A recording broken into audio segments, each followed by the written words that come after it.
Halo, selamat siang. Kalian lagi makan siang? Oke, salam 1, 2, 3, yes, yes, yes. Terima kasih buat Bang Adriana yang sudah mensupport saya. Terima kasih yang sudah komen. Dan kiranya abang sehat di sana. Juga teman-teman yang sudah menonton channel saya, Indra 64, yang sudah menonton, yang sedang menonton, yang telah subscribe, saya mengucapkan terima kasih. Kiranya kalian diberikan rezeki dan dimudahkan segala kebutuhan kalian, apa yang kalian inginkan terjadilah, dan biar kalian diberikan kesehatan dan segalanya, semuanya apa yang kalian minta. Oke, hari ini kita mau bicara tentang bagaimana kita ketika kita jenuh, kita mencari pekerjaan, dan ketika itu pekerjaan datang, kita ditawarkan gaji. Jadi maksud saya gini, saya mau bicara ini adalah ketika pekerjaan menanti kita. Pekerjaan menanti kita, ya. Jadi pekerjaan itu menanti kita. Oke. Saya bicara seperti ini kenapa? Karena saya dulu pernah bekerja dalam suatu perusahaan keramik. Habis itu saya di Nokia, di perusahaan handphone, dan tentunya ketika itu saya tidak bekerja lagi. Saya bekerja di suatu perusahaan, kembali lagi ke bangunan. Tentunya kran, cuci piring, itu saya pernah bekerja. Oke, saya mendapat tempat itu ketika saya melamar di koran. Ini saya tidak bohong, saya tidak mau menutup-tutupi. Saya pernah mulai dari awal lagi. Dan saya merasa dengan gaji waktu itu cukup buat bayar kontrakan rumah. Maaf. Dan saya merasa menikmati. Walaupun saya terlihat perusahaannya kecil, dan saya merasa tidak ada problem karena di situ saya sudah mengerti tentang sales, karena saya ketika saya berada di keramik saya sudah mengerti, dan saya berada di mobile phone saya sudah mengerti cara salesnya, cuma saya beradaptasi tentang produk knowledge-nya saja, dan membuat saya tentunya tidak ada perbedaan jauh tentang pengalaman saya ketika saya di keramik 2002 waktu itu sampai 2004 atau 2001 kalau tidak salah, saya baru mulai 2001 sampai 2004 itu di keramik. Jadi saya tidak ada perbedaan dengan saya belajar di tempat yang baru ini. Dan ketika saya belajar dari product knowledge-nya, saya diterima pekerjaan, dan saya menikmati, saya pelajari product knowledge-nya, dan saya dipanggil atasan, dan saya sering meeting. Ada yang lebih senior dari saya, mungkin dalam bahasa saya mereka adalah sales supervisor, karena mungkin sudah merasa menguasai. Di situ ada 3 sampai 5 tahun dia bekerja. Tentunya juga sales yang lain itu sudah lebih senior juga. Jadi saya belajar dari mereka. Perbedaan itu adalah gaya mereka dengan gaya saya ketika berkunjung atau kita mengenal beberapa toko itu. Ketika datang ke toko itu berbeda dengan cara saya, karena saya memiliki kelebihan. Tentunya tantangan yang terbesar adalah ketika perusahaan yang tempat saya bekerja, bagaimana caranya ada satu di mana-mana ada modern market, saya bisa memberi, maksudnya gini, bagaimana produk ini bisa, perusahaan itu di modern market itu bisa terjual, dan produk kami ada di situ. Saya tidak terlalu wah mengatakan bisa, tetapi saya belajar dari satu hal, saya harus mengetahui perusahaan ini adalah miliknya siapa, dan kebanyakan ibarat bahasa saya adalah karyawannya itu berasal dari mana. Karena beberapa kali sales supervisor ini manajemen tidak bisa, maksudnya tidak pernah order, sudah pernah datang, tidak pernah pesan sama sekali produk yang dia tawarkan. Saya tentunya harus cek, tentunya kita sebagai sales itu market intelligence-nya, maksudnya dalam hal ini market intelligence itu berbicara tentang ownernya siapa, purchasingnya siapa, dan bagaimana caranya mau bertemu, janji atau seperti apa. Jadi harus kita mengetahui. Tentunya waktu itu saya ketemu dan make appointment, dan tentunya kebetulan masih satu daerah sama saya, dan di situ saya memperkenalkan diri, saya membawa oleh-oleh sedikit, dan saya membawa produk saya.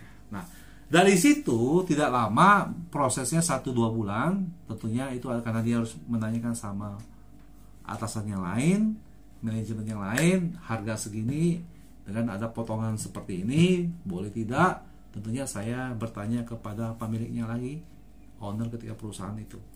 Dan ketika ada komunikasi lancar, hubungan itu terjadi dan dia meminta potongan kalau bisa yang lebih murah. Dan produknya itu dikirim ke beberapa model market, tentunya di cabang-cabang di seluruh tentunya ada Jakarta, ada Banten, ada Bekasi. Kebanggaan saya ketika produk saya diterima dalam suatu perusahaan di model market itu adalah saya telah berhasil. Yang dulunya ada atasan saya, salah supervisor tidak berhasil, dan ternyata saya berhasil dalam arti kata saya sebagai sales. Dan bukan saya hebat sebenarnya, tidak, tetapi saya belajar satu hal, bagaimana ketika saya menjumpai atau mengenal seseorang itu saya harus tahu dulu orang namanya siapa, project bagiannya apa, tinggal di mana, posisi apa yang mereka putuskan. Dan saya bercerita kepada atasan saya, dan ketika orderan itu datang ada fax, dan seluruh dalam arti kata orderan untuk cuci piring itu, sink bicaranya, semua model market kita pesan, mereka pesan, dan ada suatu kebanggaan mungkin pemilik perusahaan bahwa produknya sudah ada di model market. Dan waktu berjalan tentunya seperti rutinitas teman-teman sebagai sales, kita absen dan meeting, laporan itu seperti biasa. Ada dulunya kita pakai stempel, sekarang ada yang pakai foto, itu seperti biasa kami. Dan ada satu masa ketika kebosanan itu datang kepada kita, saya belajar satu hal. Saya coba untuk melamar di perusahaan, di koran-koran, saya menulis lamaran. Dan saya ketika waktu itu kebetulan saya mendapatkan hal ini melalui teman saya, ditawarkan dalam pekerjaan dalam bidang sales juga, masih di dunia, kembali lagi ke dunia mobile phone, tentunya handphone Cina. Saya di situ bekerja, tentunya gajinya sebelumnya di perusahaan yang cuci piring sink itu saya diangkat jadi asisten sales supervisor, dan kebetulan saya juga dinaikkan gajinya sama pemilik perusahaan. Tetapi dengan keberatan hati saya mohon maaf, saya bilang saya akan bergabung sama perusahaan teman saya. Saudara, ini saya bicara ini bukannya membanggakan, tidak. Ketika saya dapat pekerja itu berarti income saya naik, dan saya terjun ke dalam dunia yang baru dan lingkungan yang baru. Tetapi dengan gaji saya memang naik, tetapi job desk saya, pekerjaan adalah naik. Jadi masalahnya bukan masalah pekerjaan kita, gaji kita besar harus sesuai dengan pekerjaan kita, tidak. Tetapi pekerjaan saya, gaji saya segini, tetapi pekerjaan saya melebihi. Jadi menurut saya mencari pengalaman. Saya sebagai sales luar kota, saya urus pameran, saya urus penjualan di pameran, saya menata, mengobrol dengan SPG promotor, saya melatih mereka juga, saya menghubungi pelanggan, saya urus penjualan. Walaupun pada akhirnya saya tidak dihargai sama manajemen, itu buat saya tidak masalah. Tetapi saya sudah memberi tenaga, memberi waktu untuk bekerja dan semua. Tentunya manajemen menilai saya punya kesalahan, itu menurut saya tidak masalah. Tetapi yang saya mau bicara di sini adalah ketika pekerjaan itu Anda dapatkan, harusnya teman-teman belajar mensyukuri apa yang ada. Dan bukan masalah gaji kurang atau seperti apa. Kalau saya biasanya saya ingin memiliki target 2022, sebentar lagi, 2 bulan lagi, teman-teman sebagai sales maunya apa? 2 tahun depan saya mau membeli motor atau mencicil, itu tidak masalah kan, kalian punya target.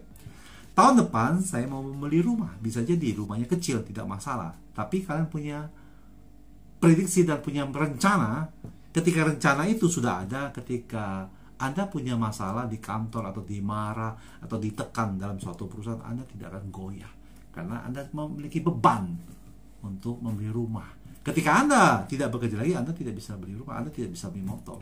Kenapa saya bercerita seperti itu? Hari-hari ini mungkin teman-teman juga makan lebih dari 50.000 satu hari, ya, atau mungkin akhir bulan atau awal bulan untuk pekerjaan Anda mungkin makannya lebih dari 50.000. Tetapi bayangkan bagaimana Anda bisa tidak melengkapi SDM Anda ketika untuk membaca-baca buku.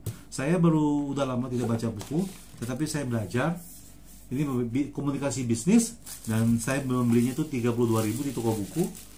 Saya baru buka dan saya belum pernah membaca. Saya akan nanti baca bagaimana tentang komunikasi bisnis. Saya memberikan hal ini, tip ini adalah bagaimana kita tidak bosan dalam dunia kerja, stuck, tetapi kita naikin level sedikit. Tentunya dalam berperilaku, tentunya dalam bergaul. Bagaimana sekarang Anda jadi sales, tapi bagaimana Anda bergaul dengan teman-teman di level Anda. Pendidikannya mungkin kurang mereka, gajinya kurang. Disitulah kita harus belajar bahwa ketika hari ini pun ada, ketika Anda masih bekerja, lakukan yang terbaik, miliki perencanaan yang matang, dan saya yakin Anda pasti bisa. Kalau saya bisa, Anda juga bisa. Kenapa? Karena kita tidak ada perbedaan. Perbedaan adalah mungkin Anda sekolah tinggi, S1 atau diploma atau SMA, tidak masalah. Tetapi kan pengalaman Anda lebih jauh dari saya. Demikian juga saya tidak sekolah tinggi, tapi saya di sekolah diploma, akademi bahasa asing. Tetapi saya memiliki pengalaman dalam dunia sales dari tahun 95 sampai hari ini.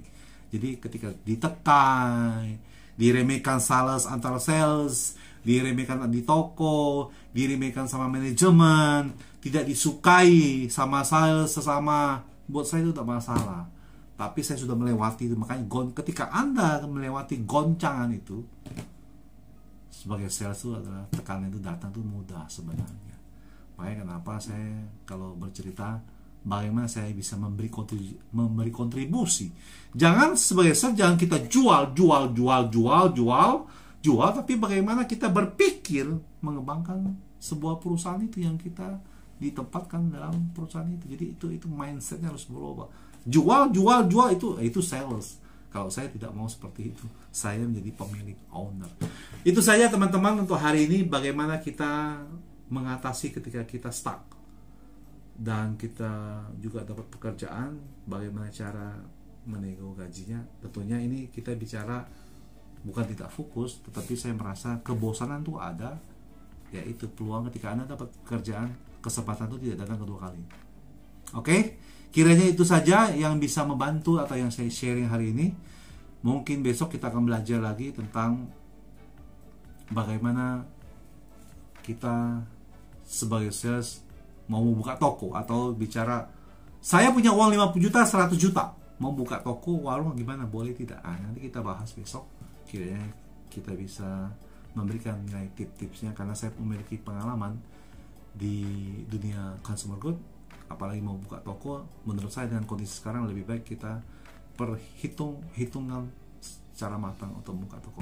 Oke, selamat siang, dan jangan lupa subscribe dan dukung terus. Mohon kiranya teman-teman dukung saya sampai akhir tahun tercapai dengan 500 subscriber, dan tahun depan 4.000 jam tanya dan 1.000 subscriber. Kiranya semua itu dimudahkan dengan lewat dukungan kalian. Oke, selamat siang, salam 1, 2, 3, yes.